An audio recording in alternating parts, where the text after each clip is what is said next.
আসসালামু আলাইকুম রহমতুল্লাহি ওয়া বারাকাতুহু। সম্মানিত হজরতগণ, আজকে আপনাদের সম্মুখে একটা ভিডিও নিয়ে হাজির হচ্ছি আমি এই কারণেই যে অনেকে এই জগতে কাজ করতে গিয়ে রুহানি জগতের মূল দায়িত্বটাকে সামলে রাখতে পারে না। এর মেন কারণ নিজের দরওয়াজাটাকে, রুহানির যে দরওয়াজা, যে রাস্তা, যে প্ল্যাটফর্ম, যে লাইন, সেই সম্পর্কে জ্ঞান না থাকায় এই জগতে কাজ তো করে, কিন্তু রুহানি কিভাবে কমছে, কিভাবে আয়ত্ত করে রাখতে হবে এই বিষয়ে অনেকে জানেন না। তো ঘাবড়ানোর কোনো বিষয় নয়, খুবই সহজভাবে আপনাদের আমি এখানে বলে দিচ্ছি। আপনারা বিষয়টা ভালো করে শুনুন। আপনারা কি করবেন, এশারের নামাজের পর আপনি একটা জগে জল নেবেন। 3 জগ হোক, 4 জগ হোক, 5 জগ, মিনিমাম 5 লিটার পরিমাণ আপনাকে জল নিতে হবে।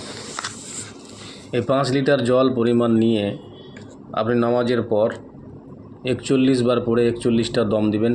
আগে পিছে ইস্তেগফার, দরুদ ইব্রাহিম 11 বার। কি পড়ে দম দিবেন? ইয়া ফাত্তাহ, এই নামটা পড়ে আপনি দম দিবেন।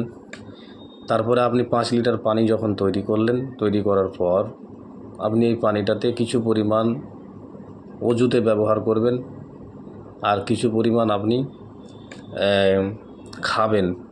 অজু করার সময় মনে রাখবেন, অজু আপনার উপরের অংশ পর্যন্ত হবে, পাটা ধোয়া চলবে না। এই পা ধৌত করবেন না এই পানিতে, পা অন্য পানিতে ধৌত করবেন, সিম্পল পানিতে। তারপরে আপনি সারা দিনে খাবেন, 2 দিনে খাবেন, 5 দিনে খাবেন। কিছু পানি আপনার বাড়ির চারদিকে ছিটাবেন, উপরে ছিটাবেন।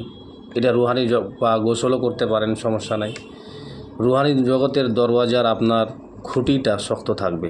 এতে মাঝে মধ্যে করে দেখবেন, যখন আপনি এই জগতে কাজ করছেন, জিনের চিকিৎসা যারা করছেন, যারা তাবিজের জগতে কাজ করছেন, তারা দেখবেন এই কাজ করে আপনার কাজের গতি ডবল হয়ে গেছে।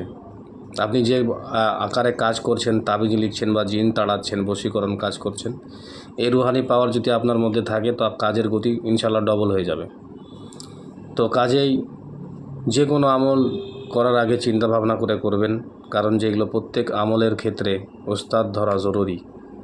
কিছু কিছু আমল আপনাদের কাছে আম করে দিই, তারপরে এই আম করার পরেও অনেকেই এটাকে নিজের এমনভাবে নিয়ে নিচ্ছে যে ধারণার বাইরে। তখন আমি আবার সব ক্ষেত্রে আম করি না, কিছু কিছু আম করে দিচ্ছি। যেমন এগুলো আমল আপনারা চাইলে করতে পারেন, সমস্যা নেই, কিন্তু বড় যেগুলো আমল আমি ভিডিওর মধ্যে বারণ করে দিই, যেটা করতে গেলে এই আমলটা আপনাকে করতে হলে আমার কাছে অনুমতি নিতে হবে। সেই আমলগুলো আপনারা অনুমতি নেবেন, কারণ রিস্ক থাকে আমলের মধ্যে অনেক কিছু। এমনি পাগলামি হয় না মানুষ। আপনি আমার চেহারা দেখলে ভাববেন যে আমি একটা পাগল টাইপের মানুষ। এই জগতে যারা আসে তারা পাগলের মতোই চলাফেরা করে, সহজে সবাইকে কেউ প্রকাশ করে না, ধরা দেয় না, আনাগোনা থেকে বেঁচে থাকে, মানুষ থেকে দূরে থাকে। এই জগতে কাজ করতে গেলে নিজেকে হারিয়ে দিতে হয়।